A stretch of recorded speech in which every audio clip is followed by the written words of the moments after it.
हमने कहा बेटा, मैंने उसको बुलाया था, हमने कहा रिपोर्ट लिखाओगे, बोला रिपोर्ट तो न लिखवाई। रोज हो रहा है। ये दूसरी घटना है, इसके पहले लालगांव में हो चुकी है। लालगांव में हो चुकी कितनी घटनाएं हुई। और प्रतिभा पांडे वाला केस आप देखिए, यहाँ रोज हो रहा है। मैं तो पुलिस को बाद में कहूँगा, धन्य है रीवा की जनता की अपने छाती पे बर्दाश्त कैसे कर रही है सब चीज़। और ये यहाँ पर अधिकारी आकर, इनका केवल एक काम है, सायरन बजाओ, प्रोटोकॉल मेंटेन करो, नेता को खुश रखो और कोरेक्स और दारू का धंधा करवाओ और पार्टनर बनो और कमीशन लो। इसके अलावा क्या है? बड़े बड़े अधिकारी अपने रिश्तेदार बुला लिए हैं। यहाँ कुछ सिकरवार तोमर उतर आए हैं ग्वालियर वोलियर से आकर, वो भी पैकारी के धंधे में लग गए हैं। आप पता कर लें। एक विधायक भारतीय जनता पार्टी का सच बोल देता है, प्रदीप पटेल, तो उसको ऐसे दौड़ा लिया जाता है राजनीतिक रूप से। उसके खिलाफ यहाँ के अधिकारी अपने मोबाइल से व्हाट्सएप में डाल के उसके खिलाफ नेतागिरी करते हैं, जैसे इनको चुनाव लड़ना। और धन्य है ये भारतीय जनता पार्टी की सरकार, जिनको अपने विधायक के स्वाभिमान का ख्याल। वो सच बोल रहा है और छिपते घूमना पड़ रहा है। इनका काकस आप देखिए, इनका नेक्सस आप देखिए कि किस तरह से। अब जब शराब के ठेकेदार टीआई की पोस्टिंग कराएंगे और टीआई कौन रहेगा कौन नहीं रहेगा, कौन हटेगा नहीं हटेगा, वो तय करेंगे, तो ये काहे के लिए जनता का वोट ले रहे हैं विधायक। हम तो चलो विपक्ष के हैं, हम तो लड़ रहे हैं, हम सच बोल रहे हैं, इनसे अच्छे हम हैं। न इनका काम हो रहा है, न हमारा हो रहा, पर ये अंदर अंदर ऐसे घुट रहे हैं। मैं खुला मुंह खोल के बोल रहा हूँ, मैं ज़्यादा अच्छा। तो ये स्थिति है। परिस्थितियाँ ऐसी है कि रीवा में बच्चों को अब रखने लायक नहीं। ये बात तो आप लोग मानते कि नहीं मानते? रीवा में बच्चों को पालना और रखना मतलब कितना खतरे का है। बच्चा स्कूल जा रहा है, बिटिया स्कूल गई है, लौट के आएगी नहीं आएगी, क्या हो जाएगा, कोई ठिकाना नहीं। ये स्थिति है इस शहर की। और इस शहर को मॉडल हवाई जहाज उड़ाने से हमारा शहर की तरक्की होगी, कंक्रीट का जंगल बना देने से और खुद की ठेकेदारी कर लेने से हमारा शहर विकसित होगा। ये सब बेकार की बातें नहीं। समाज को बचाना चाहिए। युवा पीढ़ी हमारी ख़त्म हो गई। आज ये हो गया है, आप सब जान रहे हैं, 80% से ज़्यादा बच्चे नशे की चपेट में हो गए। पूरी की पूरी एक पीढ़ी हमारी ख़त्म हो गई। और इस तरह से इतनी बड़ी घटना हमारे रीवा में हुई है उस बच्ची के साथ। वो आपकी बच्ची हो सकती है, हमारी बच्ची हो सकती है, किसी भी बच्ची हो सकती है। इन अधिकारियों की नहीं हो सकती, क्योंकि इनके घर में तो 40 अर्दली, पूरा होमगार्ड इनके घर में लगा है, 10 कुक हैं, 20 वो बनाने वाले हैं, 4 ठो गन वाले हैं। इनके बच्चे तो बिल्कुल सरकारी पैसे में ऐशो आराम इन्हीं का। एक विधायक एक गनमैन के लिए तरस रहा है, पर इनको बढ़िया है, तो इनको तो फर्क नहीं पड़ रहा, बाकी हमारा रीवा जल रहा है। अब आपको एक मैं आंकड़े दे रहा हूँ। हमने इनको पत्र लिखकर, बहुत पत्र लिखा, और जब विधानसभा लगाया तब एसपी महोदय ने उसके लिए दिया। ये आपके पास भी नहीं होगा, क्योंकि जब हम ही को एड़ी रगड़ने के बाद प्राप्त हुआ, तो इसको आप लोग जरूर छापिए। आगे भी अखबारों के लिए इस आंकड़े को रखिए। आगे भी जब आप लोग न्यूज़ बनाते हैं ना, तो उसके लिए आंकड़े रखिएगा। सिरमौर में कुल कितने अपराध, विश्वविद्यालय में कितने, सिमरिया में कितने, सदोर में, ये सब चीज़ें। फिर एक ये भी है बलात्कार के कितने अपराध और छेड़छाड़ के, ये अलग है। आपको पता है मध्य प्रदेश में रीवा सर्वोच्च स्थान पे है।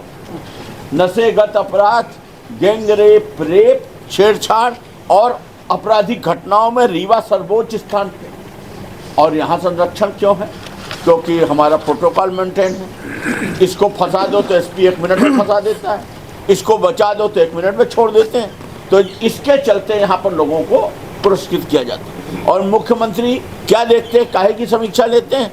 इनको इसकी समीक्षा लेना चाहिए ना कि रिजल्ट क्या आ रहा है, रिजल्ट बताओ। रिजल्ट के आधार पर आदमियों की पोस्टिंग होना चाहिए, आदमियों को उपकृत करना चाहिए। आप भी लिखिए कि ये इनका क्या मतलब इन आंकड़ों का, अगर इनके आधार पर कोई कार्रवाई नहीं। फिर आप कैग की रिपोर्ट देखिए।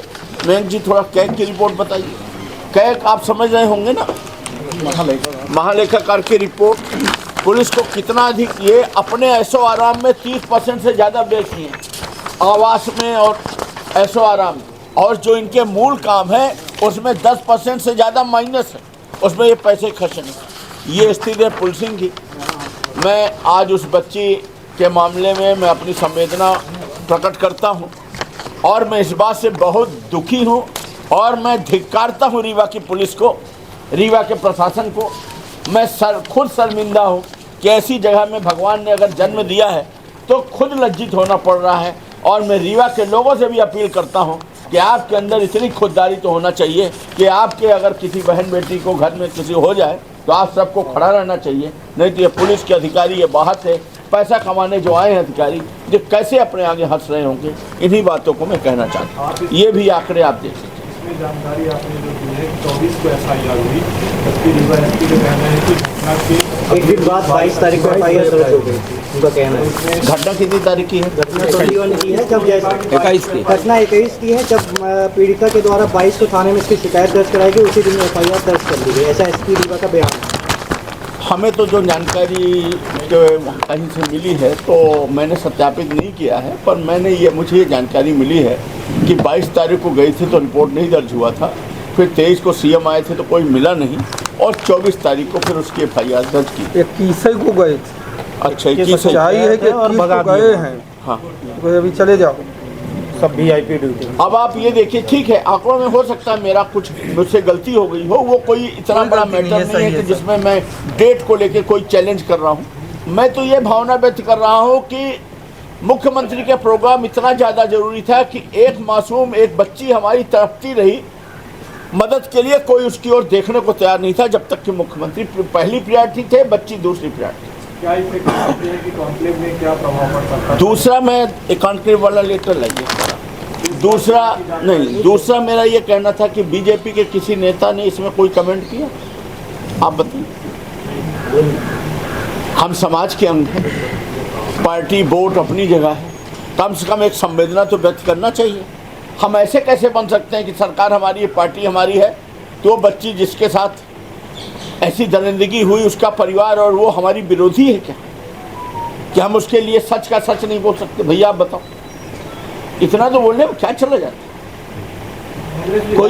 कोई भाजपा के नेता ने तो नहीं कराया। जानकारी ही नहीं दी गई जो CM आए थे, जो और आए थे उस समय तक। अरे अब जानकारी हुई तो आप बोलो। सारे हम कह रहे हैं अब जानकारी हुई तो आपको लगता है कि क्या उस तरह से कार्रवाई हो रही है? क्या उस तरह से एक्शन लिया जा रहा है? क्या उस तरह से गर्मी है? एक छोटे से और भी जगह केस होते हैं तो उनकी आप प्रतिक्रिया देखिए, मुख्यमंत्री जी से लेकर। आपको लगता है क्या, आप ही बता दो कि रीवा में इतनी बड़ी घटना अभी 2 दिन पहले हुई, आपको लगता भी एकदम ठंडा सा नहीं लगता? ये कुछ हुआ ही ना हो।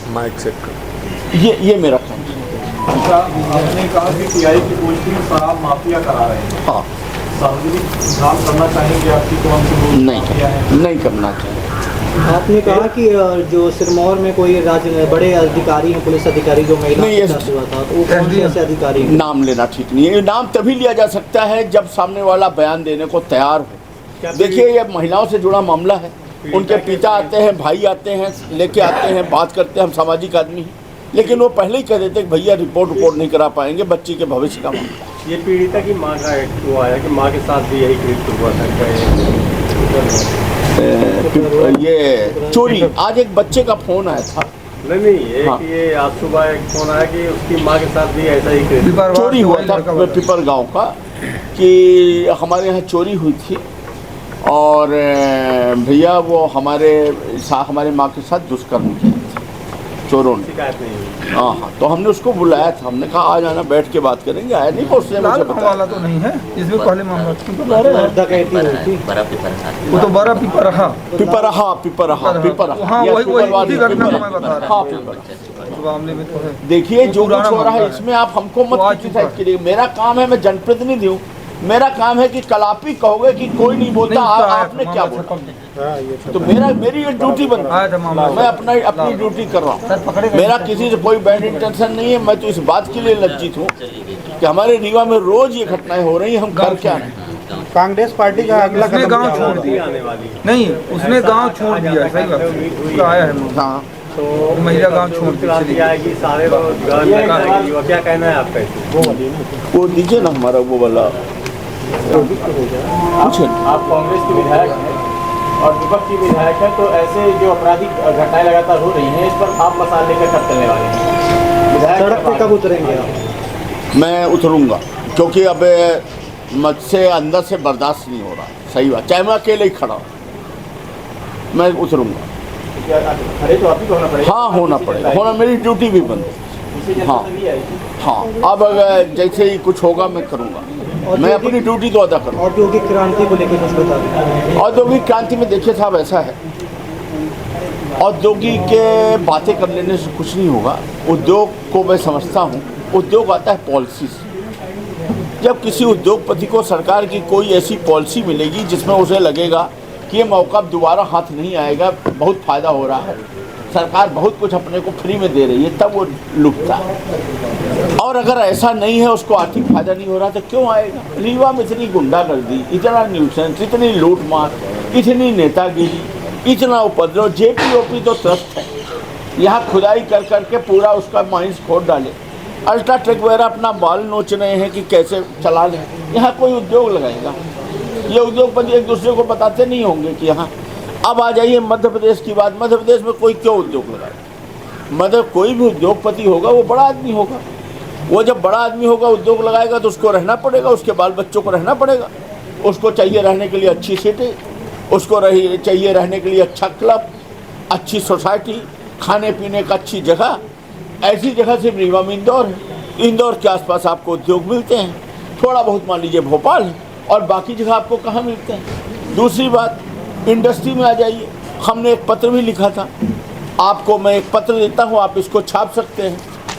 अब इसको पढ़िएगा, सुनिएगा। अब आपने छेड़ दिया, ये मैंने लिखा है 19 जुलाई 2024 को। अभी मैंने जिस दिन सीएम साहब रीवा आए थे उस दिन भी मैंने बात की उद्योग विभाग के अधिकारियों से, तो अभी भी यथास्थिति। रीजनल इंडस्ट्री कॉन्क्लेव एवं विजनरी का दिखावा, प्रदेश की जनता के साथ छलावा। विषय, राज्य स्तरीय साधिकार समिति की बैठक में लघु एवं मध्यम उद्योग व बृहद उद्योगों के नाम पर की जा रही अनदेखी उपेक्षा के संबंध में पिछले 20 वर्षों से प्रदेश की जनता को नए नए शब्दों का जलपान कराकर उन्नति का दिवा स्वप्न दिखाया जा रहा, ये जनता के साथ छलावा। लघु एवं मध्यम उद्योगों की स्वीकृति हेतु मुख्य सचिव की अध्यक्षता में राज्य स्तरीय साधिकार समिति की बैठक दिनांक 27 सितंबर 2023 के बाद, मतलब विधानसभा चुनाव के पहले, उससे लेकर आज दिनांक तक कोई बैठक आयोजित नहीं की गई। एक वर्ष पहले पूर्व में आयोजित बैठक दिनांक 27 दिसंबर 2023 का मिनट बुक आज दिनांक तक जारी नहीं हुआ। लघु एवं मध्यम उद्योगों से संबंधित 35 प्रकरण सरकार के पास मिनट बुक जारी होने की प्रत्याशा में लंबित पड़े।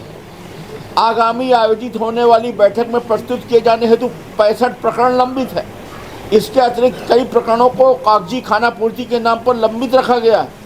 इस तरह से 1 सैकड़ा से अधिक लघु एवं मध्यम उद्योग तथा बृहद उद्योग से संबंधित फाइलें साधिकार समिति की बैठक के मिनट बुक में प्रदर्शित होने की प्रत्याशा की राह देख रहे हैं। इसी अनुक्रम में अन्य बृहद उद्योगों की भी यही स्थिति है। बृहद उद्योगों से संबंधित साधिकार समिति की बैठक लगभग 1 वर्ष सितंबर 2023 से नहीं हुई है। यहाँ भी 50 से 60 प्रस्ताव बैठक की प्रत्याशा में लंबित है, जबकि बृहद उद्योग हेतु औद्योगिक नीति एवं निवेश प्रोत्साहन विभाग स्वयं माननीय मुख्यमंत्री जी के पास है।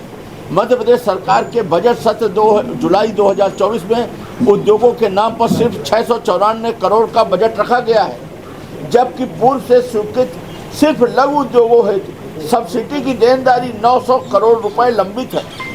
पूर्व से स्वीकृत मध्यम उद्योगों हेतु सब्सिडी की देनदारी 500 करोड़ रुपए दिया जाना अलग से लंबित है, जो इसी सत्र के अंत तक 1.5 गुना तक बढ़कर कुल 2000 करोड़ से अधिक हो जाएगा, जिसके विरुद्ध सिर्फ 694 करोड़ रुपए पारित किए गए। ध्यान रहे, मध्य प्रदेश सरकार के लघु एवं मध्यम उद्योग मंत्री माननीय चेतन कश्यप जी स्वयं एक उद्योगपति हैं, फिर भी उद्योगों को बढ़ावा देने को लेकर कोई विजन नहीं। जबकि बजट सत्र की बैठक के दौरान उद्योगों हेतु बजट को लेकर सदन में मेरे द्वारा सरकार का ध्यान भी आकर्षित कराया गया। बजट में सम्मिलित राशि को विजनरी प्रचार प्रसार एवं होटलिंग में खर्च किया जा रहा है। परिणामतः ऐशो आराम एवं प्रदर्शन में खर्च की गई राशि भी इसी बजट से कम की जाएगी। दूसरी तरफ मध्य प्रदेश में उद्योग एवं विजनरी को लेकर अलग अलग रीजनल इंडस्ट्री कॉन्क्लेव आयोजित कर उद्यमियों को आकर्षित करने का छलावा किया जा रहा है। 5 स्टार होटलों में जनता की वाहवाही और गाढ़ी खून कमाई के पैसों से आराम किया जा रहा है। विज्ञापन के नाम पर करोड़ों रुपए सुर्खियां बटोरने में खर्च किए जा रहे हैं। आग्रह है कि लघु उद्योग मध्यम उद्योग, ये आगे हमने लिखा है कुछ पॉलिसी मैटर की, विद्युत वगैरह में टैरिफ वगैरह भी हो। ये आज थोड़ी लिख रहा हूँ, 19 जुलाई को लिखूँ, इसमें क्या गलत है? अगर ये सही है तो मेरी बात सही है। फिर तो ये सब केवल होटलिंग और दिखावा है। क्योंकि क्योंकि आपने महिला संबंधी कुछ अपराध के आंकड़े जारी किए हैं, तो इसमें पुलिस ये चाहिए अधीक्षक ईश्वर के पत्र क्रमांक और दिनांक को साझा करें। हमका देखो करना ही कम होगा। हाँ क्या बोल रहे हैं? क्रमांक देंगे पत्र क्रमांक और दिनांक को साझा करेंगे। जो आपको मैंने ध्यान आकर्षण दिया है उसमें सब लिखा है। ध्यानाकर्षण में सब लिखा, हम लिखा पढ़ी में बहुत टाइम, बहुत कहीं कोई गलती नहीं। ध्यान आकर्षण में सब लिखा है। हाँ मैंने जो ध्यान आकर्षण कापी दी हम सारी डाल दी। अब आपने बात छेड़ दी तो हमारा ये लेटर निकल आया। अब आपको देख के थोड़ी होता है। का अपना संतान के सुख से वंचित है। अब बहनें संपर्क करें विंध्य क्षेत्र के विख्यात पहिल टेस्ट ट्यूब बेबी सेंटर से। महिला से संबंधित कोनो गंभीर समस्या के खातिर संपर्क करें प्रतिदिन पुराना तीर्थ मेमोरियल अस्पताल कुटेही रीवा। संपर्क कर सके थे 8821000416 पर या 0766235245 पर। डॉक्टर बीना मिश्रा स्त्री रोग एवं बांझपन विशेषज्ञ से प्रथम IVF क्लिनिक, IVF में उच्च तकनीकी लेजर हैचिंग के उपयोग